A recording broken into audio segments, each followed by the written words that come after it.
Hello दोस्तों, welcome back to our channel. तो जैसा कि हमने पिछले एपिसोड में देखा था, ज़ू यंग और उसके सभी डिसाइबल्स नैनलिंग कॉन्टिनेंट के अंदर आ गए थे और यहीं से नेक्स्ट एपिसोड की शुरुआत होती है, जहां ज़ू यंग सीधा जाकर नैनलिंग कॉन्टिनेंट के लीडर की चेयर पे बैठ गया था। वहीं बाहर फेंग नैनलिंग कॉन्टिनेंट के डिसाइबल्स को बहुत ही बुरी तरह से मार रहा था, लेकिन अभी भी उसका मन नहीं भर रहा था। इसलिए वो वहाँ पे मौजूद सभी डिसाइबल्स को चुनौती देते हुए कहता है, पहले तो तुम सभी लोग बहुत बड़ी बड़ी बातें कर रहे थे, तो अब तुम लोग मेरे साथ फाइट करने के लिए आगे क्यों नहीं आ रहे? क्या तुम लोग अपने इस ग्रैंडपा से डर गए हो? फेंग की ये बात सुनकर वहाँ पे खड़ा एक डिसेबल हैरान होते हुए कहता है कि आखिर ये लोग हैं कौन और ये लोग अचानक यहाँ पे कहाँ से आ गए? और सबसे अजीब बात तो ये है कि इनका लीडर एक रिफाइनिंग स्टेज का कल्टीवेटर है, लेकिन उस लीडर की ये सभी डिसेबल्स बहुत ही ज्यादा टैलेंटेड और पावरफुल है। जिसपे एक दूसरा डिसेबल कहता है, मैंने सुना टियानयुआन कॉन्टिनेंट के अंदर टियालन सेक्ट ने बाकी सभी सेक्ट्स को अपने अंडर ले लिया है और इनके लीडर को देखते हुए मुझे ऐसा लग रहा है जैसे ये सभी लोग टियालन सेक्ट से ही है। और टियालन सेक्ट के बारे में तो सभी को मालूम है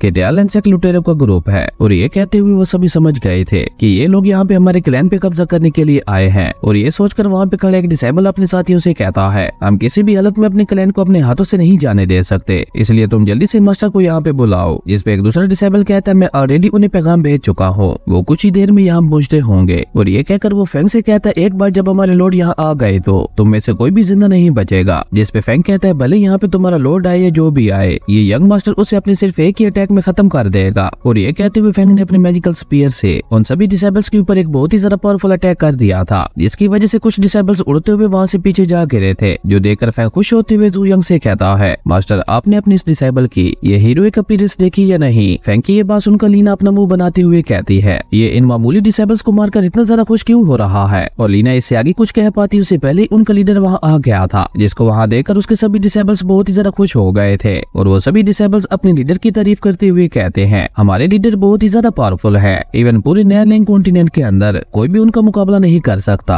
और ये कहते हुए वो सभी डिसेबल्स अपने लीडर के सामने झुक गए थे, पर फेंग तो फेंग था। वो उस लीडर को देखते हुए कहता है, ये ओल्ड मैन कुछ पावरफुल लग रहा है, इसके साथ फाइट करने में वाकई काफी ज्यादा मजा आएगा। और ये कहकर फेंग ने अपने स्पीयर से एक बहुत ही ज्यादा पावरफुल अटैक उस ओल्ड मैन पे कर दिया था, लेकिन उस ओल्ड मैन ने सभी को हैरान करते हुए फेंग के इस अटैक को अपनी सिर्फ एक उंगली से ही रोक लिया था। और उस ओल्ड मैन ने अपनी सिर्फ उंगली की पुश से ही फेंग को पीछे की तरफ धकेल दिया था। और ये देखकर तो उसके डिसेबल्स और भी ज्यादा खुश हो गए थे और वो सभी फेंग का मजाक उड़ाते हुए उससे कहते हैं, अब तुम हमारे लीडर के साथ फाइट करके दिखाओ। पर फेंग उन्हें कुछ कह पाता उससे पहले ही हाउजियान ने बाहर आते हुए अचानक उस ओल्ड मैन के ऊपर अटैक कर दिया था, लेकिन उस ओल्ड मैन ने हाउजियान के इस अटैक को बहुत ही आसानी से डॉज कर लिया था। जो देखकर हाउजियान भी हैरान होते हुए कहता है, ये तो बहुत ही ज्यादा फास्ट है। और वो ओल्ड मैन हाउजियान के बुद्धा पाम को देखकर उसकी तारीफ करते हुए कहता है, नाइस नाइस, तुम इतने ज्यादा बुरे भी नहीं हो। लेकिन हाउजियान वहाँ नहीं रुकता और वो एक के बाद एक लगातार अटैक्स उस ओल्ड मैन के ऊपर करने लगता है, लेकिन वो ओल्ड मैन बहुत ही आसानी से हाउजियान के सभी अटैक्स को डॉज कर रहा था। जो देखकर पैलेस के अंदर खड़ी लिंग ज़ुई कहती है, ये ओल्ड मैन आखिर हाउजियान के अटैक्स को अवॉइड क्यों कर रहा है? क्या ये उसके अटैक्स को एक्सेप्ट करने से डर रहा है? और तभी फेंग भी अपनी जगह पे खड़े होते हुए उस ओल्ड मैन से कहता है, ओल्ड मैन, भले ही तुम बहुत ज्यादा पावरफुल हो, लेकिन तुम कभी भी मेरा सामना नहीं कर पाओगे। और ये कहकर फेंग ने उड़ते हुए पीछे से अपने स्पीयर से उस ओल्ड मैन के ऊपर एक बहुत ही ज्यादा पावरफुल अटैक कर दिया था। वहीं सामने से हाउजियान ने भी अपने बुद्धा पाम से उस ओल्ड मैन के ऊपर अटैक कर दिया था, लेकिन अपनी तरफ आते हुए इतने ज्यादा पावरफुल अटैक्स को देखकर भी वो ओल्ड मैन शांति से अपनी जगह पे खड़ा था। और वो दोनों अटैक्स उस ओल्ड मैन को लगते उससे पहले ही वो ओल्ड मैन वहाँ से काफी तेजी से मूव करता हुआ पैलेस के अंदर चला गया था। जो देखकर हाउजियान और फेंग भी उसके पीछे पीछे पैलेस के अंदर चले गए थे। और अपने लीडर को पैलेस के अंदर जाते हुए देखकर उसका एक डिसेबल खुश होते हुए कहता है, मैं समझ गया, हमारे मास्टर पहले इनके लीडर को पकड़ेंगे, जिसके बाद उसके सभी डिसेबल्स खुद ब खुद ही हार मान जाएंगे। और ये कहकर उसके सभी डिसेबल्स अपने लीडर को चेयर करते हुए कहते हैं, लीडर, इन सभी को मार दे, इन्होंने हमारे नैनलिंग कॉन्टिनेंट के अंदर घुसने की कोशिश की है। वही उस लीडर को पैलेस के अंदर देखकर लिंग ज़ुई और लीना ने भी उसके साथ फाइट करने के लिए अपना अपना ऑरा रिलीज कर दिया था। और वो ओल्ड मैन वहाँ पे कुछ कर पाता उससे पहले ही उन चारों ने चारों तरफ से उस ओल्ड मैन के ऊपर अटैक कर दिया था, लेकिन उन चारों के अटैक्स उस ओल्ड मैन को लगते उससे पहले ही वो ओल्ड मैन अपने घुटनों पे आते हुए कहता है, सिस्टर, आपका ये डिसेबल लियो डोंग भी आपके सामने झुकता है। और उस ओल्ड मैन के ऐसा कहते ही उन चारों ने अपने अपने अटैक्स को रोक लिया था। और अपने लीडर को मास्टर ज़ू यंग के सामने इस तरह से झुकते हुए देखकर उसके सभी डिसेबल्स बहुत ही ज्यादा हैरान हो गए थे और उन्हें कुछ भी समझ नहीं आ रहा था कि आखिर उनका लीडर ज़ू यंग के सामने झुक क्यों गया। और तभी डोंग भी मास्टर ज़ू यंग से कहता है, मास्टर प्लीज मुझे माफ कर दे, मैं अपने डिसेबल्स को अच्छी तरह से नहीं सिखा पाया। अपने लीडर को इस तरह से माफी मांगते हुए देखकर तो उसके डिसेबल्स और भी ज्यादा हैरान हो गए थे और वो अपने लीडर से कहते हैं, लीडर, आप इन लोगों से इस तरह से माफी क्यों मांग रहे हैं? जिसपे वो लीडर गुस्से से अपने सभी डिसेबल से कहता है, तुम सभी अपनी बकवास बंद करो और मास्टर के सामने झुक जाओ। और ये कहकर उस ओल्ड मैन ने अपनी पावर का यूज करते हुए अपने सभी डिसेबल्स फोकस को भी नीचे झुका दिया था। तभी जू यंग डोंग मी से कहता है तो तुम टियानलेन सेट के डिसेबल हो, लेकिन मैंने तो तुम्हें आज तक कभी नहीं देखा। जिसपे डोंग मी कहता है क्योंकि ओल्ड मास्टर ने मुझसे खुश होकर मुझे प्रमोट करते हुए यहाँ पे भेज दिया था और मैंने यहाँ पे नहीं अपर रियलम में टियानलेन सेट को ज्वाइन किया था। जो देखकर फेंग हैरान होते हुए कहता है ओ तो तुम भी एक फायरी हो।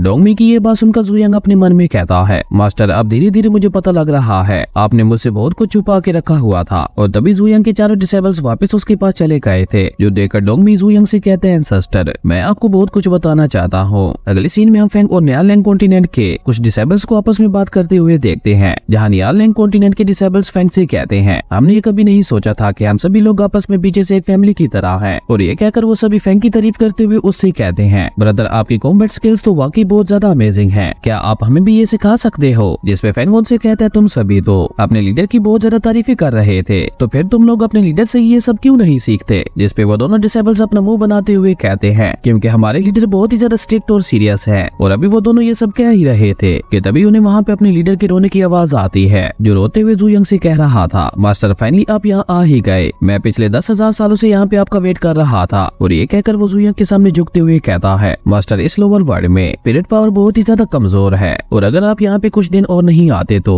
मुझे लगता है मैं यही मारा जाता। और ये कहकर वो ओल्ड मैन इसी तरह से रोते हुए जू यंग से कहता है एंसेस्टर मैं बहुत ज्यादा दुखी हूँ। डोंग मी की ये बात सुनकर जू यंग उससे कोल्ड टून में कहता है अगर अब तुम दोबारा रोए तो मैं तुम्हारे मुंह से तुम्हारी जुबान खींच लूंगा। और जू यंग के ऐसा कहते ही डोंग मी वहीं चुप हो गया था। जो देखकर जू यंग उससे पूछता है तुम्हारे साथ सील का क्या मैटर है। जिसपे डोंग मी कहता है नहीं नहीं मैं ये आपको नहीं बता सकता। डोंग मी की ये बात सुनकर जू यंग गुस्से से उसकी तरफ देखता है और जू यंग के ऐसा देखते ही डोंग मी बहुत ज्यादा डर गया था। और वो जू यंग से कहता है मैं आपको इसलिए नहीं बता सकता क्योंकि वो सील ओल्ड मास्टर ने ही मुझ पे लगाई थी और अब भले ही आप मेरी जान ही क्यों न ले ले, लेकिन उस बारे में मैं आपको कुछ भी नहीं बता सकता। पर हाँ एक बार जब आपने वो सील हासिल कर ली तो आपको सब कुछ खुद ही पता चल जाएगा। डोंग मी की ये बात सुनकर जू यंग वहाँ पे बैठते हुए कहता है ये तो वाकई मेरे मास्टर का स्टाइल लग रहा है क्योंकि वो ऐसा ही किया करते थे। और ये कहकर जू यंग डोंग मी से कहता है मास्टर के कहने पर तो आसमान पे लगी हुई सील को भी खोल दिया गया था, तो फिर तुम्हारी सील का क्या मैटर है। जिसपे डोंग मी कहता है ओल्ड मास्टर ने मुझसे कहा था 10,000 सालों बाद आप खुद मुझे ढूंढते हुए यहाँ पे आएंगे और आप खुद ही मेरे हाथों पे लगी हुई सील को ब्रेक करके सील फ्रेगमेंट्स के टुकड़ों को हासिल करेंगे। और मैं पिछले 10,000 सालों से यहाँ पे इसीलिए छुपा हुआ था ताकि कोई मुझसे उन सील फ्रेगमेंट्स के टुकड़ों को चुरा ना ले। और इसलिए मैंने उन सील फ्रेगमेंट्स के टुकड़ों को